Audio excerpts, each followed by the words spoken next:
We now find Farhan at Chargers camp today in Los Angeles. So Farhan, Jim Harbaugh, fresh off an NCAA national title, takes over as Chargers head coach.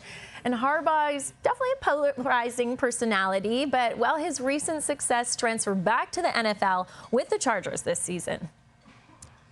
Well, there certainly is a belief, Sarah, in the room that it is going to transfer back, because not only did he win last year at Michigan, but Harbaugh's really won everywhere he's gone, despite that polarizing personality. So when you talk to players like Joey Bosa and Justin Herbert, they believe that this guy knows how to win, and he's going to bring that into the locker room and brought that new energy. But he's also brought that quirky personality with him. He compared the opening day of training camp to a newborn coming out of the womb. And then when the team did a team building exercise with sled pulls, they had 300-pound offensive lineman on one side of the sled, and Harbaugh, along with other players, got on the other side of a sled and pulled it backwards across the field at 60 years of age. As for his relationship with the media, well, he said early on the topic of injuries, the only thing I'm going to say is that a player is working through something, but make no mistake, this guy is the face of the franchise now. We're not seeing Justin Herbert billboards. We're seeing Jim Harbaugh billboards, and as long as he can win, everybody's going to be happy.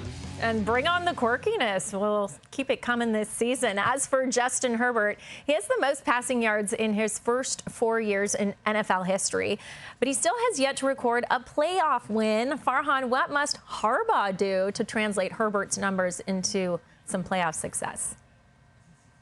Well, I think the first thing he's going to do is try to establish a run game, and that's why he's brought offensive coordinator Greg Roman with him. The two worked together in San Francisco, Roman most recently with Baltimore, and he's worked with guys like Lamar Jackson and Colin Kaepernick in option-based run games. He can't really do that with Herbert, right? It's got to be a bit more of a traditional downhill rushing attack. He did bring two of his running backs with him from Baltimore. They've got J.K. Dobbins here. They've got Gus Edwards here. Edwards hasn't practiced yet. He's been dealing with an injury, and Dobbins has been in and out. But if they can establish that, they want to reduce Herbert's pass attempts.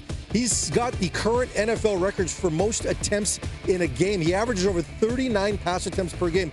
That is not the secret to playing winning football, and certainly not the style of offensive football that Harbaugh wants to play. And they've also got to make some guys get established in the receiving corps, because you lose guys like Mike Williams, you lose Keenan Allen, who was just a great third down target for Herbert, and you've got some young guys in the mix. Quentin Johnston's going to be a bigger threat for them. They've drafted Ladd McConkey. Of course, we've got the Canadian Josh Palmer, and DJ Chark Jr. is the only player that's ever had 1,000 receiving yards in this league. So who are they going to rely on to ball at crunch time? So I think this offense is going to have a very different look and hopefully more balance. Yeah, we'll see what they work through in preseason action, which is just around the corner.